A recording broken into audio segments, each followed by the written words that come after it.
Hi Cherubs, it's Lulu here, jumping in for Friday the 16th collective reading. Oh my gosh, there's so many cards there, which doesn't surprise me because there's so much going on. So let's just see what's come up. So straight away it's the Ten of Wands in reverse.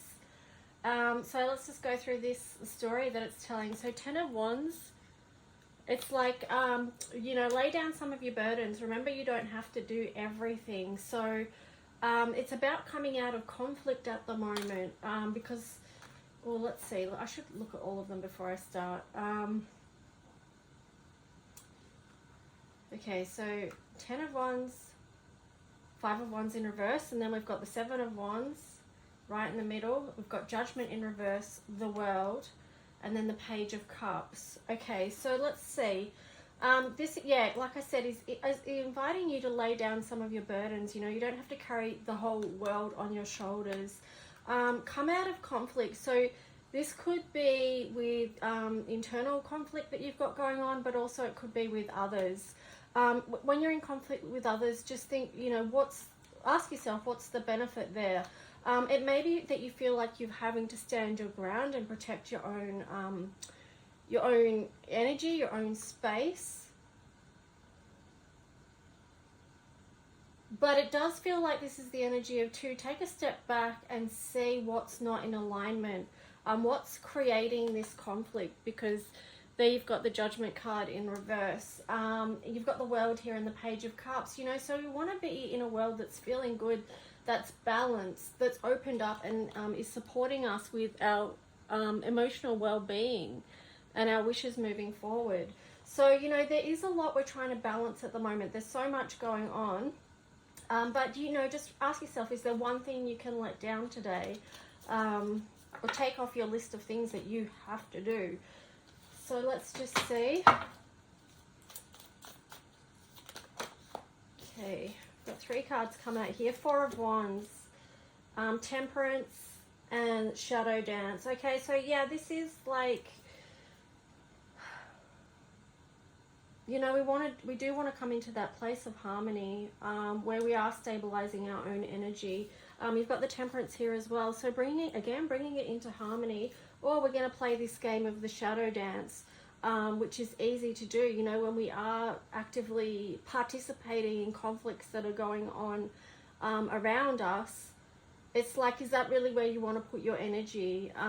Just be aware of shadows at the moment, actually, like, you know, just check in with yourself. Am I working in the shadow of my signs? So say if you're looking at astrology, am I working in the shadow aspects of my signs?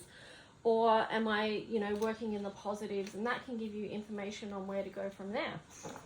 So let's see the Angel Tarot. Okay. Okay, so we've got the Death card. That's interesting that that's come after the Shadow Dance card. God, the end of the universe. Mamaya. Endings and rebirth, influences, health and longevity. So, you know,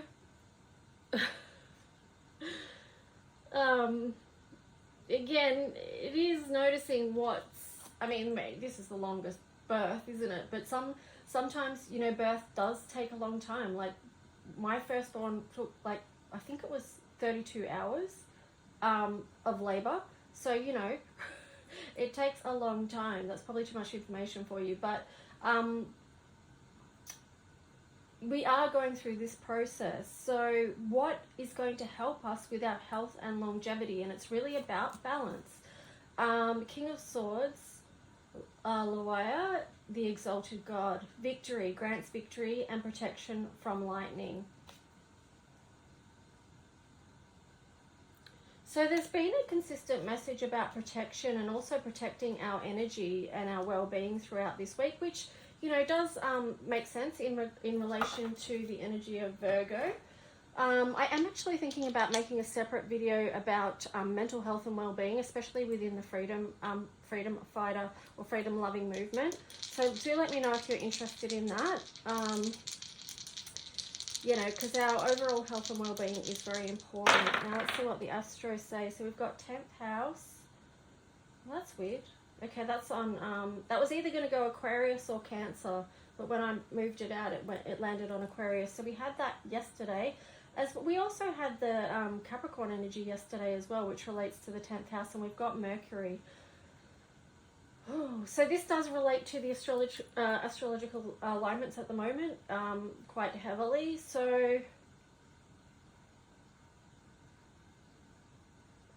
it is, again, about communicating and bringing your gifts to the table.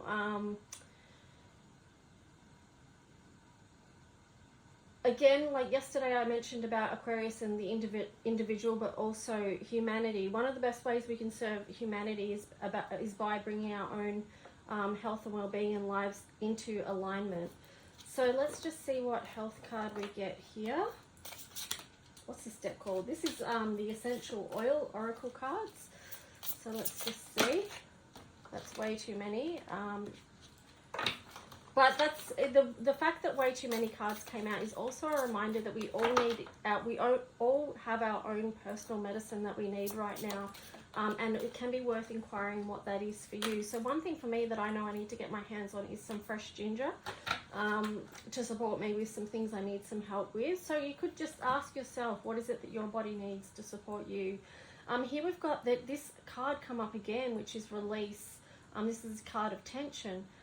So this does link in with the feeling burdened, and you know, that was the first card we got, which is this 10 of Wands, but it was in reverse, so it's like coming out of that. So coming out of that place where we feel like we're burnt out or we've got nothing left to give. This is why it's so important to do our self-care and things like that.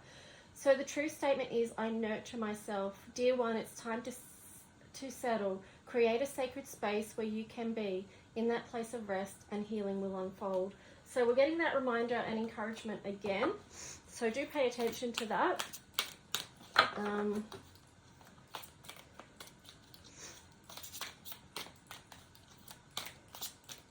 Okay, let's see what Earth... Oh, actually, usually I do this one first. So this is the last day I'm using these cards. Come Monday, we'll be using all new... We'll do different cards and such. If you would like to book in for an individual reading, do let me know. You can send me an email or contact me via my Facebook page. Also, if you want to book an individual reading every day, from Monday to Friday, that will follow the collective reading, that's $50, and you'll get your personal reading up every day from Monday to Friday. So let's see.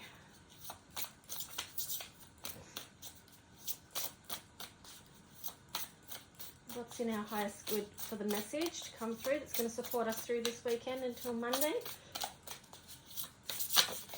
There we go. Oh, beautiful. Soul Radiance, Phoenix Rising. So do give yourself time. We are expanding. You know, this is a time of rebirth, like this card was saying.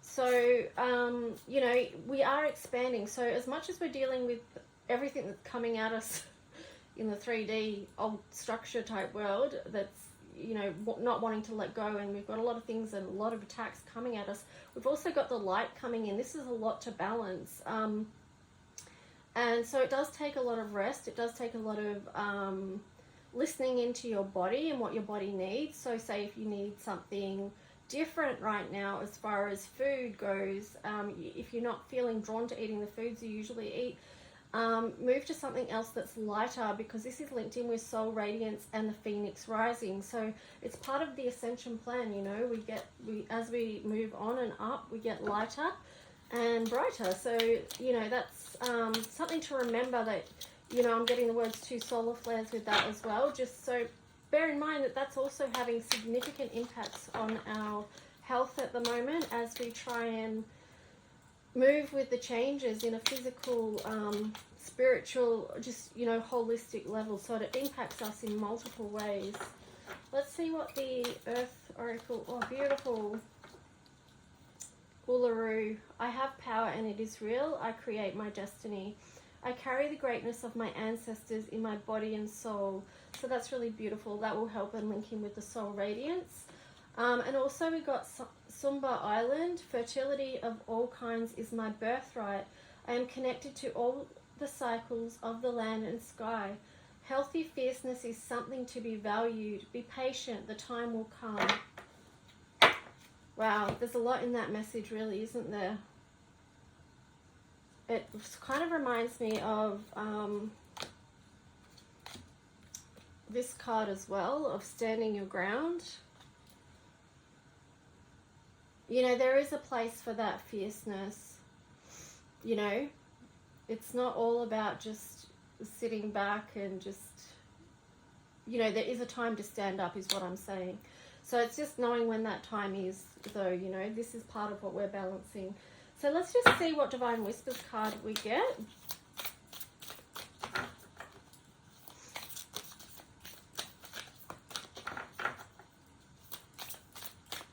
I don't know why I keep throwing so many cards out.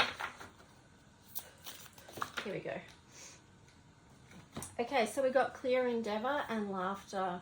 So making sure that you make your journey joyful as you move forward. You know, laughter is what's going to help us as well with this soul radiance and, you know, that ascension process.